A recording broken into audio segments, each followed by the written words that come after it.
Indépendance, cha-cha, tozumiye.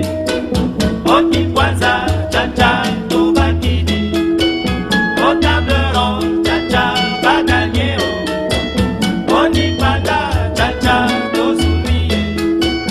Indépendance, cha-cha, tozumiye. Oti kwanza, cha-cha, tobakidi. Au table ronde, cha-cha, baganye. Oni panda. Asoreko na bako bayokani motomoko nakonaka na cartel balingani na front commun bolikango kazavubu elumumba na kalondi boliatombe kamitatu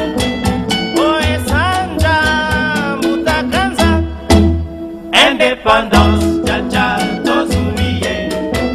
Oti kwanza, cha-cha, tobakidi.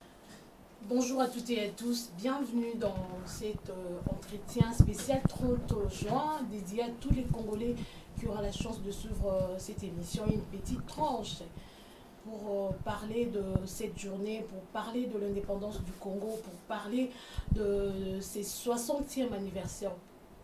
De ces 60e anniversaire de notre pays. Nous sommes sur cette plateau, sur cet bureau avec Monsieur Tarsis Loseke Nembalemba, président de l'ADOPES, son parti politique et à lui, membre de AFDCA allié. Il est également le directeur de cabinet du ministère du Travail, Emploi, Prévention sociale. À qui j'ai dit bonjour, M. Tarsis. Bonjour, grâce. Merci d'être disponible à Magic Télévision. Merci beaucoup et je vous souhaite la bienvenue dans mon bureau. Sinon, bonne fête de l'indépendance. Pardon? Bonne fête de l'indépendance, comment ça oui, se passe je déjà vous chez souhaite bonne fête à vous tous aussi. Et si, puisque vous me donnez l'occasion, je voudrais souhaiter bonne fête d'abord à tous les membres de mon parti politique, l'Alliance des démocrates pour le progrès social, et en sigle ADPS, à qui je souhaite une très bonne fête de l'indépendance. Par ricochet, je souhaite la même chose au peuple congolais, le peuple qui fête malheureusement, dans la méditation, cette journée mémorable à cause de la crise sanitaire que nous connaissons dans notre pays. Merci, signalant sur cette plateau, je suis en compagnie de mon confrère Paul. Bienvenue, Paul. Merci, Grace. Merci aussi à tous les téléspectateurs pour ces 60 ans d'indépendance que nous commémorons à notre manière. Merci, Paul. Merci. Monsieur Tarsis Loseke, 60 ans jour pour jour, le Congo, indépendamment des autres pays, quel bilan vous, personnellement, vous faites à cette indépendance? Eh bien, le bilan est désastreux. Désastreux dans la mesure où on a connu quelques années d'embellie pendant la Première République. Après, tout s'est dégradé dans tous les secteurs, sur le plan politique, sur le plan économique et sur le plan social. Tout s'est dégradé progressivement. Faire le bilan, c'est trop lourd à faire et c'est très long aussi à décrire ce qui s'est passé. D'ailleurs, son Excellence, Monsieur le Président de la République, chef de l'État, Félix-Antoine Tshisekedi Tshilombo, dans son message d'hier, il en a fait allusion. Je crois qu'on ne peut plus s'attarder sur ces bilans négatifs. Il faut qu'on aille de l'avant, qu'on se ressaisisse pour dire qu'on a beaucoup perdu du temps. Il faut qu'on aille de l'avant. Il y a beaucoup de choses à faire. Nous passons notre temps dans des querelles intestines, dans des futilités, mais il y a beaucoup de choses à faire dans ce pays. Et je demande surtout à la jeunesse de se ressaisir pour chasser les antivaleurs,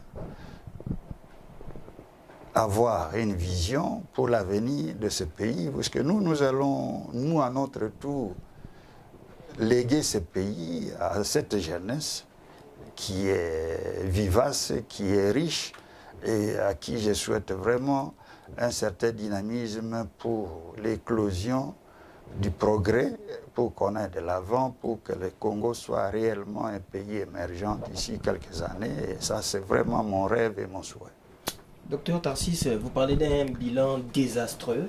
Alors, c'est quoi les causes principales de ce bilan désastreux?